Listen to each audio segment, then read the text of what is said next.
एक बुजुर्ग व्यक्ति जिसका नाम पैट्रिक है, रात देर से अपने ट्रेलर में अकेले बैठा हुआ है। मेज पर एक छोटे गिलास में शराब के साथ रेडियो सुन रहा है। एक रोमांटिक गाना बज रहा है और इसे सुनते ही उसे याद आता है कि कैसे एक जवान औरत बारिश के पानी की धाराओं के बीच उसकी कार में झांक रही थी।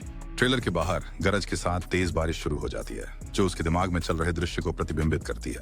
पैट्रिक एक शीशी की तरफ देखता है, लेकिन फिर उसे अलग रख देता है। बाहर बिजली चमकती है, तभी दरवाजे पर जोर की दस्तक होती है। पैट्रिक घबराहट में दरवाजे की ओर देखता है और अनजान व्यक्ति से जाने को कहता है, लेकिन दस्तक जारी रहती है और कुछ क्षण बाद बाहर से एक महिला की आवाज आती है, जो अंदर आने का अनुरोध करती है। कुछ हिचकिचाहट के बाद पैट्रिक दरवाजा खोलता है और एक बारिश में भीगी हुई युवती को पाता है, जो शहर तक लिफ्ट मांग रही है। उसकी कार ट्रेलर के ठीक बाहर खड़ी है। पैट्रिक अपनी रसोई के चारों ओर नजर डालता है, फिर दरवाजा खोलता है।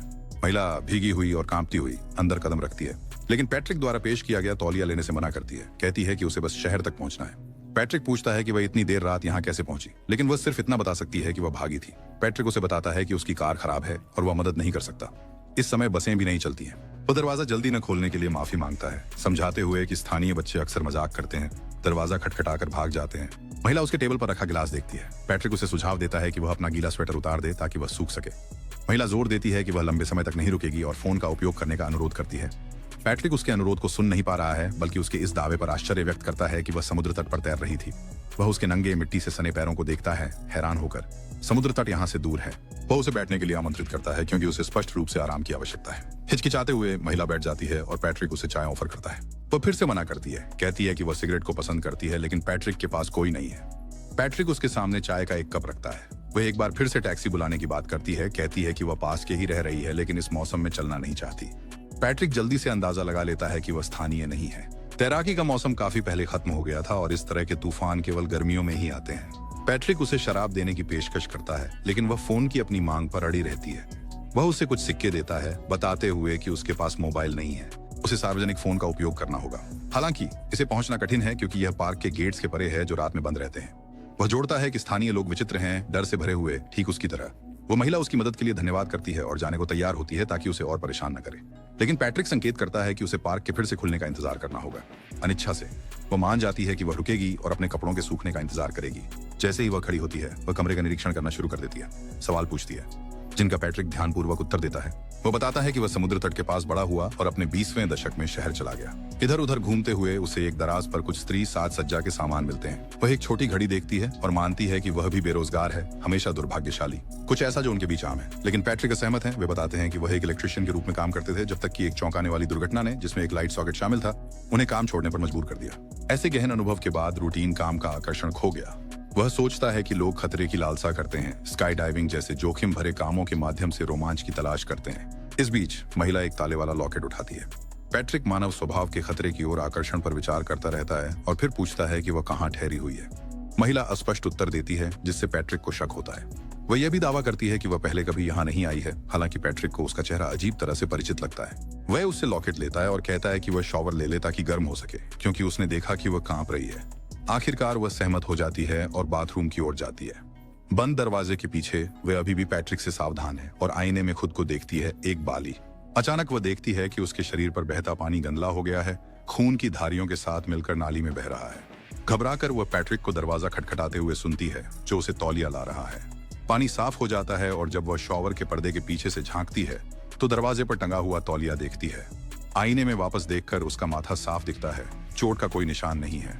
इस बीच पैट्रिक स्टोव पर सूप गर्म करता है और उसे एक सूखा स्वेटर देता है, यह बताते हुए कि यह उसकी पूर्व प्रेमिका का था। वह उसे आश्वस्त करता है कि वह अकेला है और वह स्वेटर रख सकती है। महिला मानती है कि वह भी अकेली है, अपने आप का ख्याल रखने के लिए संघर्ष कर रही है, इसलिए परिवार एक विकल्प नहीं है। वह खुद को स्वतंत्र बताती है, किसी ऐसी ओर आकर्षित जो खतरनाक हो, और बाद में उसका पछतावा होता है। पैट्रिक मोटा लाल सूप एक कटोरे में डालता है, उसकी आत्म जागरूकता से आश्चर्यचकित। वो कहता है कि ज्यादातर महिलाएं अपनी गलतियों के लिए दूसरों को दोष देती हैं। वह अचानक इस बात पर अफसोस करती है कि उसने काम पर देर तक रुकने के लिए सहमति दी। इस बयान से पैट्रिक चिंतित हो जाता है, विशेष रूप से जब वह उसके कान की बाली को देखता है। वह सूप के साथ सोफे की ओर बढ़ती है, जबकि वह बर्तन को धोता है, लेकिन वह सूप को नहीं छूती। इसके बजाय वह पैट्रिक की रात की गतिविधियों के बारे में पूछती है। वह स्वीकार करता है कि वह अनिद्रा से ग्रस्त है। उम्र बढ़ने पर वह कहता है, बेचैन रातें आती हैं जो बुरे सपनों से भरी होती हैं। बचपन के विपरीत, जहां डरावने कार्टून देखने के बाद भी आसानी से नींद आ जाती थी। वह बर्तन धोता है, देखता है कि पानी लाल और गाढ़ा हो जाता है, जैसे खून। पैट्रिक चिंतन करता है कि कैसे डरावने सपने वास्तविकता के साथ धुंधले हो जाते हैं, मन को भय से भर देते हैं, व्यक्ति को गायब हो जाने या मासूम सपनों में लौटने की इच्छा करते हैं। बाहर फिर से बिजली चमकती है और महिला अचानक सवाल करता है कि अगर पार्क के गेट बंद थे तो वो कैसे अंदर आई। पैट्रिक भी जानने के लिए उत्सुक है। अचानक दरवाजे पर फिर से दस्तक होती है और पैट्रिक महिला से पूछता है कि कौन जानता होगा कि वह उससे मिलने आ रही है। महिला उलझन में दिखती है। ये जोर देकर कहती है कि उसने किसी को नहीं बताया। पैट्रिक दरवाजा खोलता है लेकिन वहां कोई नहीं है। बारिश तेज हो रही है, हवा तेज चल रही है और गर्जना हो रही है। वो समझाता है कि ट्रेलर पार्क के बच्चे उसे चढ़ाना पसंद करते हैं। दरवाजा खटखटाते हैं और भाग जाते हैं। वह सिंक की ओर पीछे हटता है जबकि महिला दरवाजा देखती है, ये सोचते हुए कि उसने पहले उसे लॉक करते देखा था। इस बीच पैट्रिक चुपके से एक शीशी निकालता है और उसे घूरता है। महिला सोफा के पास उनकी बूट्स देखती है और उसमें अपनी सूप डाल देती है। अचानक बिजली चली जाती है। ट्रेलर अंधेरे में डूब जाता है। पैट्रिक एक टॉर्च जलाता है और छत को देखता है जहां ऐसा लगता है कि कोई ऊपर चल रहा है। वह अंदाजा लगाता है कि शायद किसी पेड़ ने बिजली की तारों पर गिरा होगा, जिसका मतलब है कि उसे और रहना पड़ेगा। वह बाहर देखता लेकिन वह सूप से भरे बूट्स पहनने में हिचकिचा रहा है। महिला उलझन में महसूस करती है, मानती है कि उसने डरावनी सोच के साथ अपनी कल्पना को बहकने दिया और अब वो शर्मिंदा महसूस कर रही है।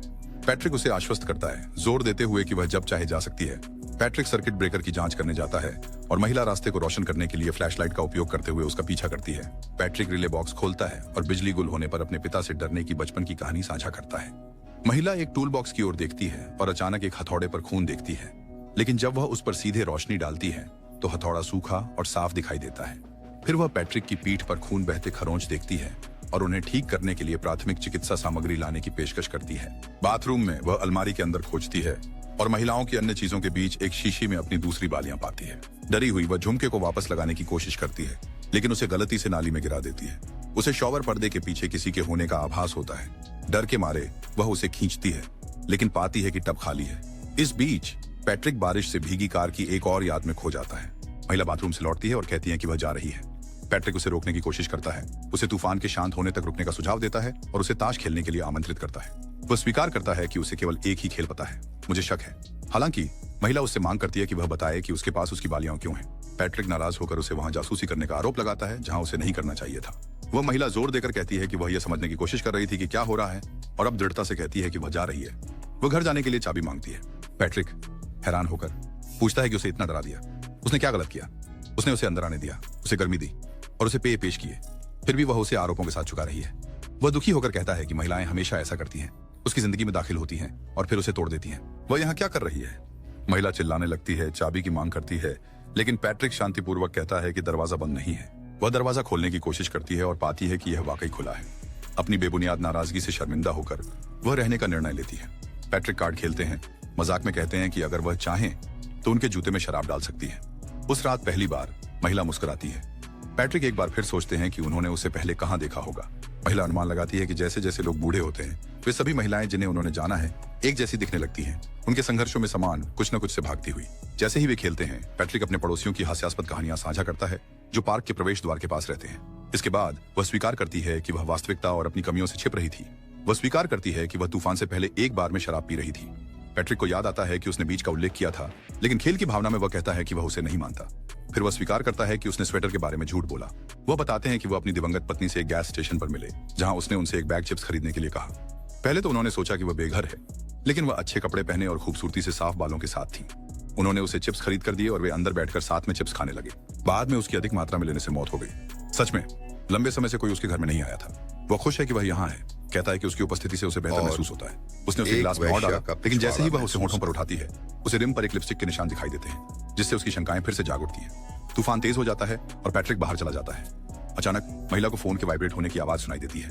वह आवाज का पीछा करती है और एक पीछे वाले कमरे में जाती है जहां एक फोन बिस्तर पर रखा है और एक मृत महिला चादर के नीचे पड़ी है। डरी हुई वह छुपने की कोशिश करती है और स्टोरेज रूम की एक छोटी खिड़की से भागने की योजना बनाती है, जिसे वह पहले खून से सना हुआ मानकर हथौड़े से तोड़ना चाहती है। लेकिन जब वह हथौड़ा उठाती है वह फिर से खून से सना हुआ दिखता है। ये महसूस करते हुए कि उसका एकमात्र रास्ता दरवाजे से है, वह स्टोरेज रूम से बाहर निकलकर सीधा पैट्रिक से टकराती है जो उसे पकड़कर बांध देता है। वह उसका मुंह खोलता है और उसे एक रहस्यमय तरल पीने पर मजबूर करता है। वह संघर्ष करती है, लेकिन पैट्रिक उसे बेडरूम तक खींचकर बेजान महिला के पास बिस्तर पर फेंक देता है। जैसे ही वह अपनी हाथों को मुक्त करने और एक छोटे खिड़की के माध्यम से भागने की कोशिश करती है, पैट्रिक शुरू करता है। उसने चिप्स मांगे थे और खुशी खुशी उसकी गाड़ी में बैठ गई। और वर्तमान महिला वह क्या उम्मीद कर रही थी जब वह आधी रात को एक अजनबी के घर पहुंची। किस्मत का इससे कोई लेना देना नहीं है, वह कहता है। यह सब चुनावों के बारे में है। महिला को महसूस होता है कि वह बेहोश हो रही है। पैट्रिक स्वीकार करता है कि उसने उसे एक प्रतिबंधित पदार्थ दिया जो उसे जल्द ही मार देगा। वह उसे पहली महिला की कहानी बताता है जिसे उसने मारा था, जो तूफान के दौरान बीच पर उससे मिली थी। सवारी के लिए पूछते हुए उसे उसकी पसलियों पर बना टैटू अच्छी तरह याद है, भले ही वह उसका चेहरा भूल चुका हो। आज वह कहता है वह भाग्यशाली रहा है। एक रात में 2 हत्याएं, कोई कभी नहीं जान पाएगा। पाप, वह आगे कहता है, बस एक मिथक है, कोई भगवान नहीं है, केवल एक अंतरात्मा है जिसे नजरअंदाज किया जा सकता है। जैसे ही महिला बेहोश हो जाती है, पैट्रिक उसका चेहरा ढककर उसके मरने का इंतजार करता है। एक बार फिर तूफानी समुद्र तट का दृश्य याद करता है। अचानक वह उसकी छाती पर एक टैटू देखता है और बढ़ते भय के साथ महसूस करता है कि वह वही स्त्री है जिसे उसने वर्षों पहले मारा था। बुरे सपने में डूबा पैट्रिक का सामना उन सभी महिलाओं से होता है जिन्हें उसने मारा है। वे उसके घर को भर देती हैं, पीती हैं, नहाती हैं और उस पर हंसती हैं। वह अचानक अंधकार में गिर जाता है, जहां वह अपने पिता के वेंटिलेटर की डरावनी आवाज सुनता है, एक शोर जो उसे बचपन से डराता था। अंधेरे से बाहर निकलते हुए खून और निराशा में भीगा हुआ वह अपने शिकारों से घिरा हुआ है, जबकि दरवाजे पर पुलिस के दस्तक देने की आवाज और तेज हो रही है। उसका हालिया शिकार छाया से बाहर आता है, उसे शीशी की सामग्री एक बोतल में डालकर पीने के लिए मजबूर करता है। अन्य महिलाएं उसे उकसाती हैं, जिससे वह पागल हो जाता है। अचानक सब खत्म हो जाता है। पैट्रिक अपनी आंखें खोलता है और पाता है कि वहां कोई तूफान नहीं था, सब कुछ एक भ्रम था। दरवाजे पर फिर से दस्तक होती है और जब वह खोलता है तो बच्चों को भागते हुए देखता है। वह अपनी जेब से खाली शीशी निकालता है और हंसता है, समझते हुए कि उसने अपनी उत्तेजना में घोल पी लिया था। अंदर लौटकर वह दरवाजा बंद कर लेता है। कुछ क्षण बाद एक धमाका सुनाई देता है, उसके शरीर के फर्श से टकराने की आवाज। ये फिल्म उन लोगों को पसंद आएगी जो धीमी, जानबूझकर गति को सराहते हैं, सुनने के लिए तैयार रहते हैं और जो अनकही बातों को जोड़ने के लिए तैयार होते हैं। पात्रों के चेहरों के कई क्लोजअप दर्शकों को सतह से परे देखने के लिए आमंत्रित करते हैं, एक सर्द कर देने वाली सच्चाई का खुलासा करते हैं। कोई भाग्य नहीं है, केवल कृत्य है।